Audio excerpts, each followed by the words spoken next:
यदि एक विश्वासी है और वो अगर अन्य भाषा नहीं बोलता तो क्या उसके अंदर पवित्र आत्मा है कि नहीं? इस सवाल को जानने के लिए आपको कई ऐसी चीज़ें जानना बहुत ज़रूरी है।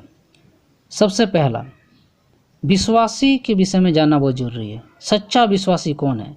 हम किसी को भी विश्वासी या क्रिश्चियन नहीं बोल सकते।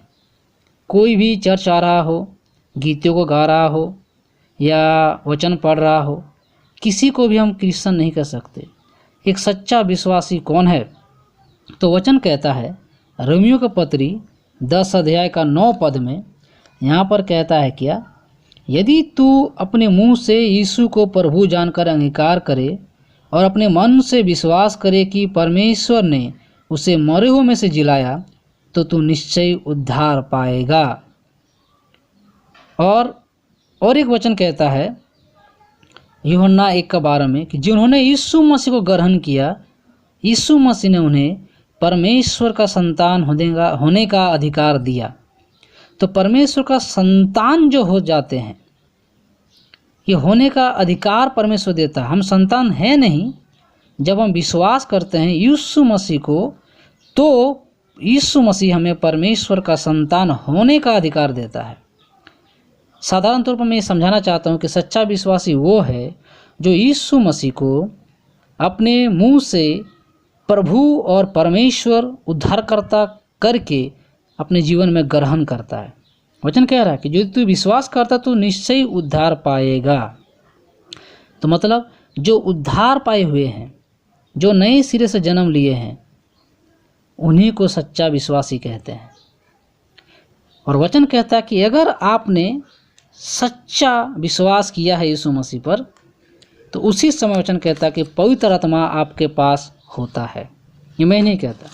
इफिसियों की पत्री, अगर आप इफिसियों की पत्री 1 अध्याय का 13वां पद अगर पढ़ेंगे तो इसमें लिखा हुआ है कि और उसी में तुम पर भी जब तुमने सत्य का वचन सुना जो तुम्हारे उद्धार का सुसमाचार है और जिस पर तुमने विश्वास किया, प्रतिज्ञा किए हुए पवित्र आत्मा की छाप लगी।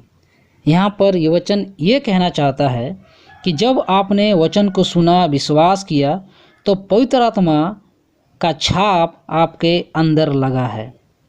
और 14 पद कहता है वो उसके लिए, उसके मोल लिए हुए के छुटकारे के लिए हमारी मीरास का बयाना है कि उसकी महिमा की स्तुति हो। और 14 पद कह रहा है कि पवित्र आत्मा हमारे लिए एक बयाने के समान है, जो परमेश्वर जब वो आएगा, प्रभु यीशु मसीह जब आएंगे तो हमें ले जाएगा, तो हमारे लिए पवित्र आत्मा एक बयाने के रूप में हमें पहले से ही दिया गया है कि हम परमेश्वर के हैं। तो बाइबल बहुत ही क्लियर रूप में कहता है कि विश्वासी के पास पवित्र आत्मा आने के लिए वेट करने की ज़रूरत नहीं है। जब कोई व्यक्ति, एक पापी जब मन फिराता है, प्रभु यीशु मसीह को विश्वास करता है, अपना मुक्तिदाता करके स्वीकार करता है, अंगीकार करता है, तो उस व्यक्ति का पापों की क्षमा होती है और उसी को कहते हैं कि वो नया जन्म पाया, उसी को कहते हैं कि वो उद्धार पाया। और जब वो उद्धार पाता है, नया जन्म पाता है, तो उसी समय परमेश्वर का आत्मा उसके अंदर प्रवेश करता है। देखिए और एक पद कहता है, बहुत ही इंपॉर्टेंट पद, रोमियो के पत्री 8 अध्याय का 9 पद।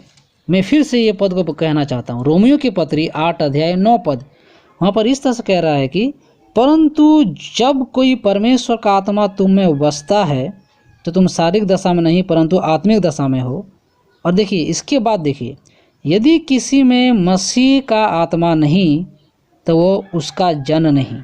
देखिए, यदि किसी में यीशु मसीह का आत्मा नहीं है तो वो उसका आदमी ही नहीं है, वो उसका जन ही नहीं है। मतलब अगर आपके अंदर पवित्र आत्मा है ही नहीं, आपके अंदर अगर पवित्र आत्मा है ही नहीं, तो आप प्रभु यीशु मसीह के चेले या विश्वासी है ही नहीं। तो अगर पवित्र आत्मा नहीं है तो आप चेले या विश्वासी हो ही नहीं सकते। एक विश्वासी और अविश्वासी में क्या अंतर है? विश्वासी में यह अंतर है कि उसके अंदर पवित्र आत्मा है और अविश्वासी में उसके अंदर पवित्र आत्मा नहीं है। तो यही सबसे बड़ा अंतर है कि जब आप विश्वास करते हैं, पवित्र आत्मा आपके अंदर होता है। मुझे आशा है कि आपको ये समझ में आया होगा। अभी दूसरा बात जानने की आवश्यकता है कि अन्य भाषा क्या है। अन्य भाषा ये पवित्र आत्मा का वरदान है जो विश्वासियों को दिया जाता है। अभी वचन में कहना चाहता हूँ कि सभी विश्वासियों को दिया नहीं जाता। देखिए, अगर आप पहला कुरिन्थियों की पत्री 12 अध्याय निकालिएगा, पहला कुरिन्थियों की पत्री 12 अध्याय, और वहाँ पर अगर आप देखिएगा कि 4 पद से लेकर के 11 पदों तक, तो वहाँ पर देखिए किस तरह से कहता है कि वरदान तो कई प्रकार के हैं। ये पवित्र आत्मा का वरदान के बारे में लिखा हुआ है, और पवित्र आत्मा विश्वासियों को अन्य अन्य प्रकार के वरदान देते हैं। यहाँ पर कई सारे वरदान के बारे में लिखा हुआ है, जिसमें से एक वरदान अन्य भाषा है। तो देखिए यहाँ पर लिखा हुआ है कि 4 पद में, वरदान तो कई प्रकार के हैं परंतु आत्मा एक ही है, और सेवा भी कई प्रकार की है परंतु प्रभु एक ही है, और प्रभावशाली कार्य कई प्रकार के हैं परंतु परमेश्वर एक ही है, जो सब में हर प्रकार का प्रभाव उत्पन्न करता है। अभी देखिए, थोड़ा हम आगे बढ़ना चाहते हैं। यहाँ पर पद देखिए 8 पद से क्या लिखा हुआ, क्योंकि एक को आत्मा के द्वारा बुद्धि की बातें दी जाती है। देखिए यहाँ पर पद 8 से ये कहना प्रारंभ करता है कि आत्मा के द्वारा, पवित्र आत्मा के द्वारा हमें क्या क्या वरदानें मिलती है। सबसे पहला लिखा है कि क्योंकि एक को आत्मा के द्वारा बुद्धि की बातें, ये जो बुद्धि की बातें, ये वरदान है, बुद्धि की बातें दी जाती है, और दूसरे को उसी के आत्मा के अनुसार ज्ञान की बातें। तो पहला वरदान है बुद्धि की बातें, दूसरे वरदान है ज्ञान की बातें को जानना, और क्या किसी को उसी आत्मा से विश्वास भी एक वरदान है, और किसी को उसी एक आत्मा से चंगा करने का वरदान, चंगाई करने का भी किसी को वरदान मिलता है।